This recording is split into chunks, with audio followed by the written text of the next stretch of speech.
Hola, bienvenidos a Conoce la Esclerosis Múltiple. Yo soy Antonieta Sea y hoy vamos a hablar de los tipos o más bien de las formas de presentación de la esclerosis múltiple, que es el nombre correcto, y principalmente de las formas progresivas, la primaria progresiva y la secundaria progresiva. ¿Cuáles son? ¿En qué se diferencian? Y sobre todo, ¿qué cosas podemos hacer para tener una mejor calidad de vida? Los invito a ver esta entrevista con la doctora Gloria Llamosa. Ella es neuróloga y es la presidente de la Sociedad Mexicana de Neurología y Psiquiatría. Los invito a ver la entrevista, ya saben, a suscribirse aquí al canal y activar la campanita para que sepan cada que hay un nuevo contenido. Bienvenidos.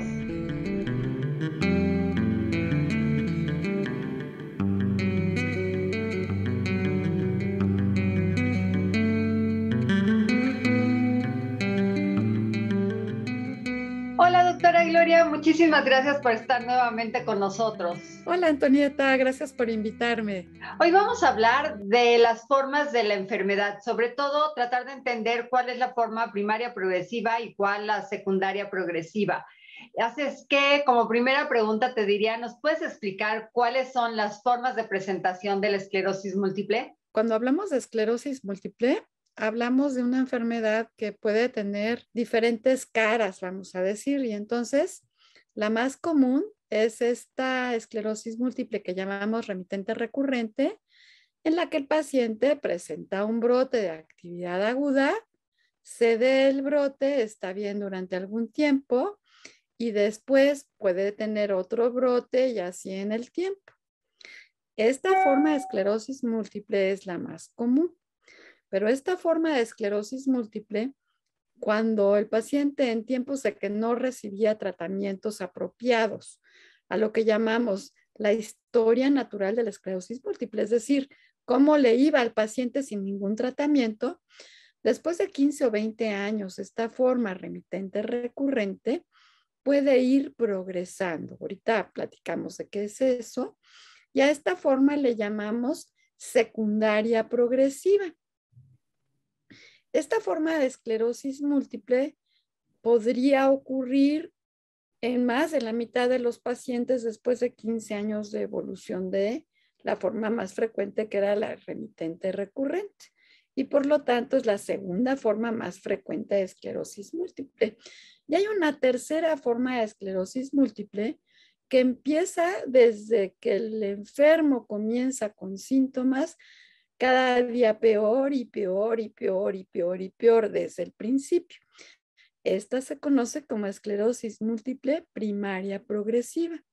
Afortunadamente, esta es la menos frecuente y ocurre solamente en el 10 a 15% de los pacientes, con un poquito características distintas a las que son más comunes en la esclerosis múltiple.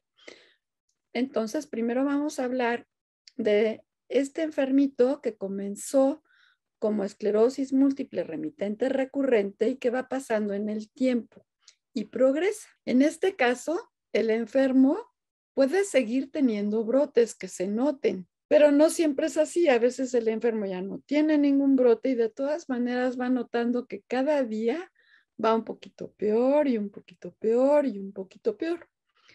Esta es la secundaria progresiva. La primaria progresiva, el enfermo empieza con un cuadro neurológico, igual puede tener brotes o no, pero la característica es que no mejora, no vuelve a estar como estaba en ningún momento de su evolución y cada día va peor. Y si no tiene brotes manifiestos, de todas maneras a lo largo de su vida se va notando más y más detalles poco a poco. Estas serían las dos formas de esclerosis múltiple progresivas. ¿La progresión va ligada a las recaídas o al número de brotes o es independiente? Bueno, esa es una pregunta muy interesante. Hay de las dos. Una persona que empieza a tener en los primeros años de la evolución de su enfermedad muchos brotes y no se hace algo para modificar en esta ventana de oportunidad del principio, algo para que no tenga tantos brotes. Cuando tiene muchos brotes o estos ocurren en varias partes del cerebro o la médula espinal con manifestaciones múltiples o en determinadas poblaciones que tienen más riesgo, entonces esos brotes pueden ir tan seguidos que los periodos de recuperación sean muy cortitos y el paciente vaya arrastrando un poco de secuela y viene otro brote y se suma más secuela. Esa es una forma que se reconoce desde hace años, pero también, conforme sabemos más de la enfermedad, nos hemos venido dando cuenta, los neurólogos, pero las personas con esclerosis múltiple ya lo sabían, que no necesariamente la progresión está ligada al brote. A veces, sobre todo después de muchos años de actividad de la enfermedad, es posible que el paciente ya no tenga brotes, pero va acumulando de poquito en poquito discapacidad. Esta discapacidad no ligada a brotes es muy importante y el paciente tiene que estar pendiente para que le diga a su médico, fíjate que me está pasando esto, pon atención. Yo sé que ya no tengo brotes, pero pon mucha atención en esto que me está ocurriendo, porque el momento en el que una enfermedad remitente recurrente se convierte en secundariamente progresiva, es muy difícil de determinar. Y lo que pasa es que venimos haciendo diagnósticos muchos años después de que ha comenzado la progresión. Por eso es muy importante el papel, bueno, claro, de un neurólogo con experiencia, pero también del paciente abusado que dice, esto es nuevo, ¿no? Y se lo voy a decir a mi médico. Si mi médico me contesta, ay, sí, es parte de tu enfermedad, lo jalo de las orejas y le digo, fíjate que no, ponme cuidado en lo que te estoy diciendo. Muy importante. Por supuesto, si su médico tiene experiencia con la enfermedad, el médico va a captar perfectamente lo que está platicando el paciente. ¿Cómo cuáles serían estas señales? Porque a lo mejor puedes identificar muy bien cuando el brote es que pierdes el movimiento de alguna extremidad, de alguna pierna, un brazo, o dejas de ver, pero nos dices, pon atención. ¿A qué es a lo que tenemos que poner atención? ¿O cuáles son esas pequeñas cositas que pueden ir apareciendo que te hagan pensar que algo no anda bien? Claro, mira, te voy a poner un ejemplo. En cada persona es diferente porque nuestras realidades son muy distintas. Pero vamos a suponer que tenemos un paciente atleta.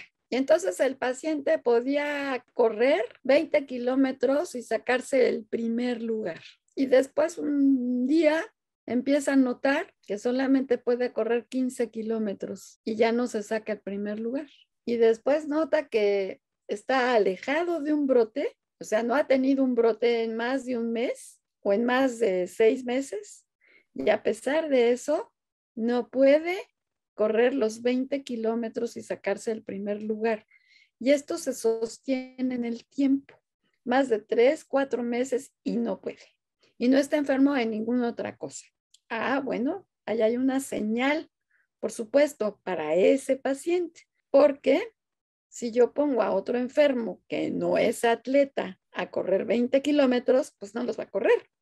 Otro ejemplo, una persona, un matemático excelente que hace ecuaciones de 5º grado, empieza a notar que le cuesta trabajo hacer las ecuaciones de 5º grado, se tarda más tiempo, se distrae, se dispersa y ya nada más puede hacer de 3º grado. Igual en su realidad.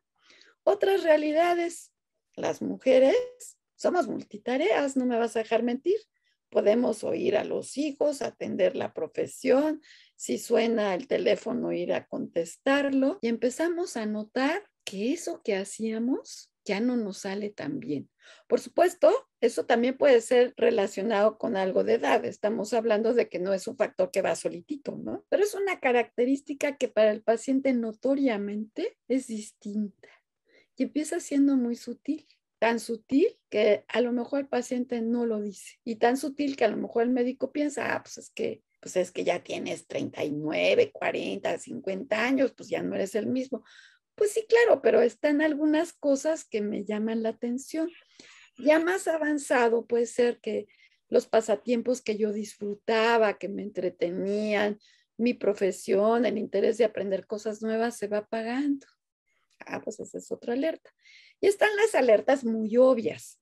la definición de progresión de la enfermedad está determinada porque el enfermo, dependiendo de cuál definición uses, pero en general, empeora en su escala de discapacidad un grado. ¿Cuál es el problema de la escala de discapacidad que nos rige? Que se fija muchísimo en movimiento. Y de ese movimiento se fija muchísimo en la marcha. Y especifica que cuando tú llegas a 4 y tienes una disminución en tu capacidad en esa escala de 1 que se sostiene arriba de 6 meses y que además está en un sistema piramidal, es decir, motor, pues ya tienes progresión de la enfermedad. Pues por supuesto. Para entonces, todo lo que vino atrás de eso, vamos a decir, ya me acordé que me dijo que antes de no poder caminar tranquilamente 500 metros, ya no podía correr su pentatlón como siempre. Y eso sucedió años atrás. Perdimos esa ventana. Por supuesto, cuando una persona que tenía 2, tiene 3 y luego tiene 4 y es motor, pues nos vamos a dar cuenta y va a caer en esa clasificación. Pero ¿cuándo pasó eso? Ya se está tratando a nivel científico de encontrar marcadores más sensibles que nos alerten, pero ahorita uno de los más sensibles, si no es que me animo a decir que el más sensible, es el paciente. Pues, ¿qué tiene que hacer el médico? Llevar una gráfica, conocer a su paciente, llevar una gráfica de la evolución. No hay brote, pero hay un cambio. Y mi paciente que cambia así, no cambió un ratito por depresión, no cambió porque le dio gripa, no cambió porque tuvo reacciones de la vacuna, no, cambió por un tiempo sostenido de algunos meses y no se relaciona con un brote. Aguas, porque ahí está la progresión. Y la otra circunstancia muy importante de saber es, y esto es muy importante, el paciente que tiene una forma progresiva de la enfermedad, sea primaria o secundaria, no tiene una sentencia de muerte. Ya hay esperanzas de tratamiento de medicinas para los dos casos y va a seguir habiendo porque la ciencia va evolucionando y va investigando más y más y más y más. Entonces no hay que tener miedo a ese diagnóstico, ni la persona que padece la enfermedad, ni el médico que la atiende. ¿Se puede saber cómo va a ser el desarrollo de la enfermedad o si vas a tener más adelante una u otra forma o tal vez desde el momento del diagnóstico te pueden decir qué forma tienes? Al principio, en el momento 1, pues no, pero hay algunos detalles en la vida de las personas que nos pueden orientar a prever la posibilidad. Este paciente que tiene mucha actividad a pesar de tratamiento en el primer año de la enfermedad y que además, por ejemplo, es hombre y que empezó un poco más grande y que no es caucásico, que es la población clásica, y que tiene manifestaciones, vamos a decir, de borroso, pero además se le perdió la fuerza de la mitad del cuerpo, pero además no puede controlar los esfínteres. Y entonces le hacen una resonancia y encuentran un montón de lesiones en cerebro y en médula espinal desde el principio de la enfermedad. Bueno, ahí el médico dice, aunque está activa y está remitente recurrente en ese momento, dice, este paciente tiene una forma agresiva. Tengo que escoger un tratamiento más eficaz. Y claro, hay que explicarle al paciente, hay efectos adversos, hay que hacerle a la medida el tratamiento de común acuerdo. Entonces, desde el principio se trata un poco más agresivo y si hay falla con lo que intentamos, ya no esperamos mucho tiempo antes de decidirnos por otra alternativa. ¿Qué puede hacer el paciente, Tony? Y eso es muy importante. Aumentar su reserva. Y eso hay que hacerlo con nuestros hijos desde hoy sanos, sin que tenga nada que ver con la esclerosis múltiple. ¿Qué es esto? La reserva intelectual es todo esto que yo puedo hacer para enriquecer mi ambiente cognitivo. Aprender otro idioma, tener un pasatiempo, aprender a bailar, a cantar, a tocar un instrumento. Si me tocó ser un campesino, pues entonces tener perfectamente organizada mi parcela, saber cuándo es el cultivo de qué, cómo le hago, estar cultivando mi mente en lo que haga desde chiquitito. Entonces, cuando una persona tiene cualquier problema, en este caso esclerosis múltiple, que como sabes puede dar manifestaciones cognitivas, esa reserva permite que pase más tiempo antes de que se note el problema. De la misma manera existe la reserva funcional que se refiere al cuerpo. ¿Cómo la fomentamos? Igual con ejercicio. Una vida sana donde yo camine, me mueva. Si hay un elevador y son 5 pisos, me los eche caminando. Ya estoy con esclerosis múltiple, ya no soy niño. ¿Qué puedo hacer? Toda la rehabilitación que existe, la neurorehabilitación cognitiva, la rehabilitación física, desde el día 1. O sea, no vamos a esperar a estar en fase progresiva. Ya me hicieron el diagnóstico, yo ya sé que tengo que conservarme delgado, que no debo enfermarme de otra cosa. Si soy diabético, gordito, hipertenso, es posible que me vaya peor, que no debo fumar, que debo exponerme razonablemente a los rayos del sol, que debo comer bien, que debo hacer ejercicio. Y esto es una cosa que yo digo, que no está en ningún libro y no tiene que ser así, pero yo hablo también de una reserva emocional. También la depresión y la ansiedad se ligan a todas las etapas de nuestra vida y una enfermedad crónica como la esclerosis múltiple no es la excepción. Entonces también fomentar nuestras redes familiares, la capacidad de planeación a futuro, ir también enriqueciendo nuestro ambiente emocional. Eso también es una reserva emocional que nos va enriqueciendo para cuando son los momentos a posterior.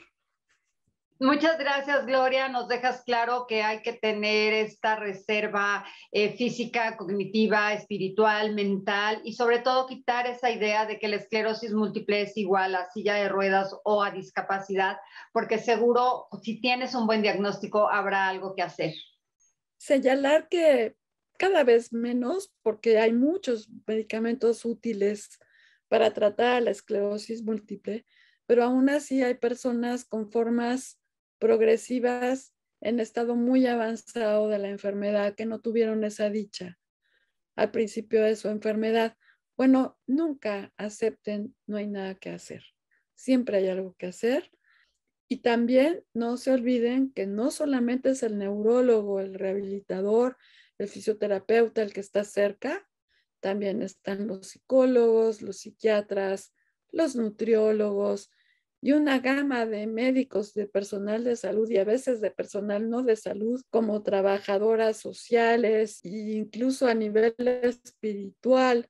Todo este apoyo que se necesita disponible. Entonces, nunca acepten ni escuchar ni decir que no hay nada que hacer.